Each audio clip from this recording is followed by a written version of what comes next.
Hey there guys and gals, welcome to another My Two Cents, where I'm going to tell you what I think about this game. And the game we're going to be looking at today is Furi.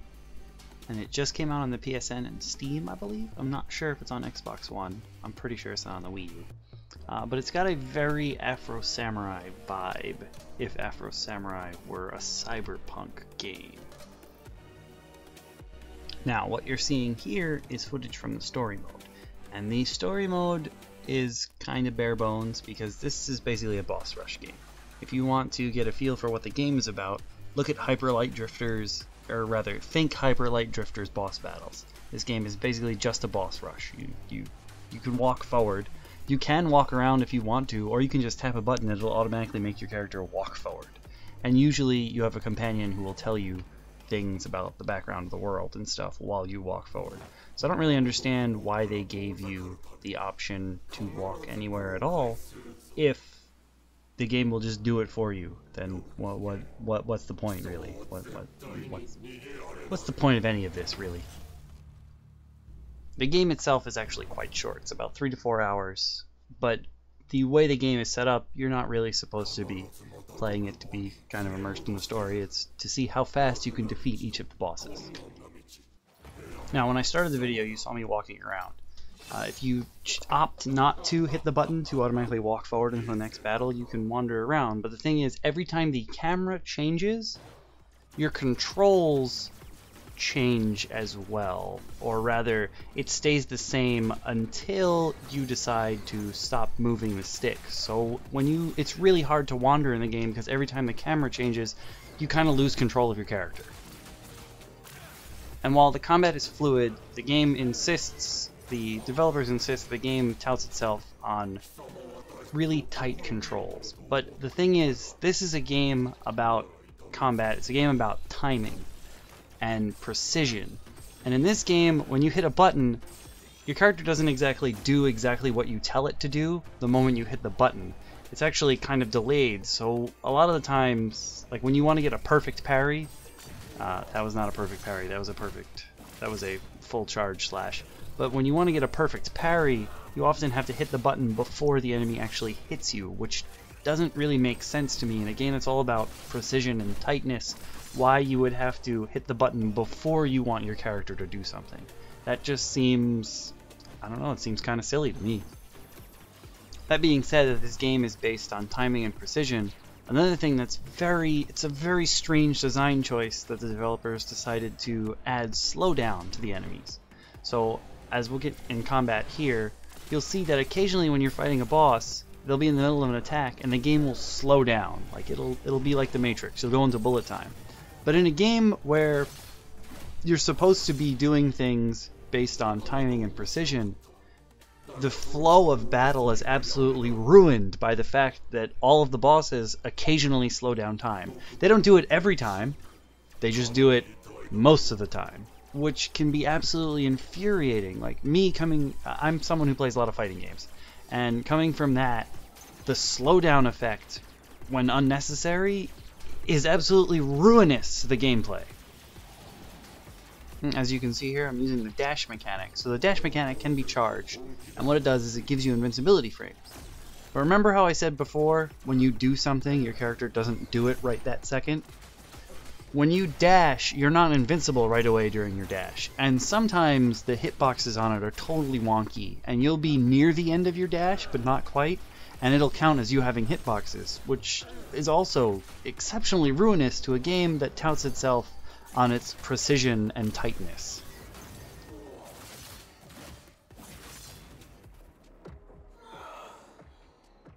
Now, pretty much all of the boss battles in the game function the same.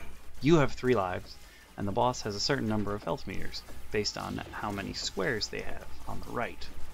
And the thing is, most of the time what happens is you fight like a regular, this is the outdoor phase, as I'll call it, and then there's the duel phase, which you saw me doing at the end of the jailer battle, the last clip. So what happens is, as you go through the regular phases, the boss will gradually add on to his repertoire of moves. And this is boss number 4, the Scale. And the thing with him is he can make clones of himself. His boss battle is totally fine except for the clones, because, again, like I said, in a game about precision and tight control, sometimes you don't lock on to the clones. Like, the game functions combat-wise in a fashion similar to Batman, the Arkham series, in that you don't really have to aim. You just hit the button, and your character, the stranger or the rider, depending on what you want to call him, he will automatically lock on to the enemies. That was a perfect parry when the game like freezes in place. But because you don't automatically lock on to the Scale's clones, it can make it really, really difficult to hit him, or to hit them. So you're often better off not using the sword at all and instead going for the gun. Now, speaking of the life system. The life system in this game is one of the most interesting I've ever seen. So as you can see on the left is your health meter, and you have 3 boxes underneath it. So you have 10 blocks of health, but then you have 3 lives, we'll say. Now, while you're in combat with a boss, you're going to lose blocks of life. If you can defeat one of their lives, which is one of their blocks, then whatever health you've lost in the encounter will be returned to you at the end of the phase, should you take away one of their blocks. Now, unlike you only having 1 health meter, the boss generally for each life has 2 health meters. They have the blue one, which you see there, and then there's a red one underneath it, which is usually reserved for dual mode, but not always. Now, as you can see, when you lose a life, you actually have to start the boss phase over from scratch, wherever you were. So, like, this is actually the first part of this boss phase. You have to do it again if you lose.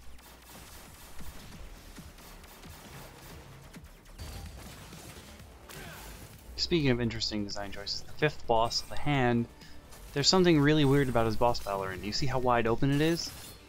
Except, there's a tree here. That tree may just get you killed because you can't see what he's doing underneath it. One thing you really need to be conscious of in the boss battles is your auto combo. Now, when you're fighting against boss 5, the Hand, your auto combo can actually knock you into that field that hurts you, because it doesn't recenter you when you auto combo. You just move them forward where they are. Like, I just got hurt there stepping forward. Well, the auto combo will also move you into that ring of pain. And none of the other bosses have this issue, but with this particular boss, the Hand, you can auto combo yourself basically into death. So just be aware of that. Now, if you want to think of weird landmasses, the 6th boss, the Song, the weird thing about her is there's holes all over the battlefield. And when you're in first phase, in most of her lives, you need to worry about falling in those holes. Like, her attacks can knock you in. But suddenly when you go into dual mode, it changes and you can now stand on those holes. They're filled with water all of a sudden. I don't know why. It's the only weird gripe I have with the Song's boss battle. I don't understand why all of a sudden we're changing it so, you know, holes aren't a problem anymore.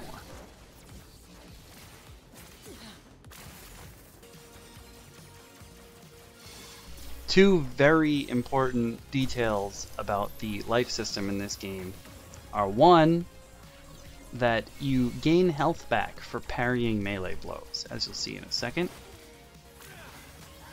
So if you can parry a melee blow, you can get your health back. But in addition, if you can take out one of the boss's lives, in addition to filling up your health meter, you also gain a life back. So if you have a bad run, you take some damage, by playing well, the game rewards you. And that is good game design. While fun to fight against, boss 7, the Burst, this chick, she's also the glitchiest of all the bosses. This has happened to me before.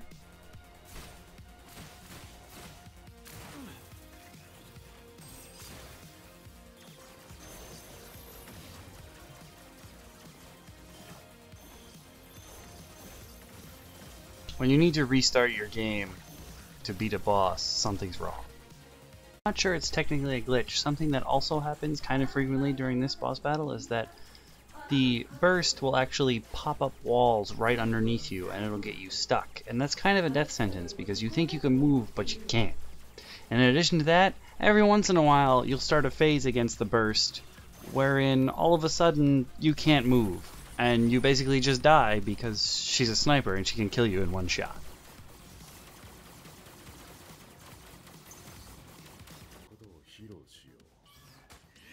naturally in a game like this, there's a boss that's pure melee. And the thing that really gets my goat about this guy in particular is that the devs, they put in the slow-mo thing. And when you're in a melee game, alright, in this game, whenever a boss is going to melee attack you, they have there's a tell. And it's very, very visible. It's that white dot. And it makes a noise every time. So you already know they're going to attack you. But for, I'm going to say, every 3 out of 4 blows, there's also some kind of slowdown that accompanies it. And in a game that's about precision and timing, it doesn't make sense that you would have all those tells together. Especially when you need to be totally precise with your inputs. You know, like a millisecond before you actually need them to happen. To have a melee-only boss that can mess with the flow of time is incredibly disruptive for gameplay.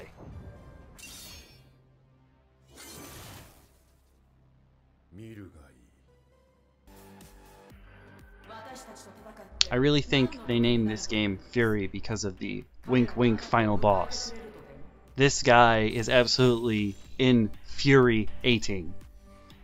Up until this point, you've been learning, you've been figuring out how to do things, and then they throw all that shit out the window. They're like, nope, you're gonna have to learn to do all new attacks, you lose your sword, and in addition, we're gonna make your only viable attack the same color as the enemy's attacks. So you can almost never figure out where the enemy's bullets are, because your fireball takes up the space of it.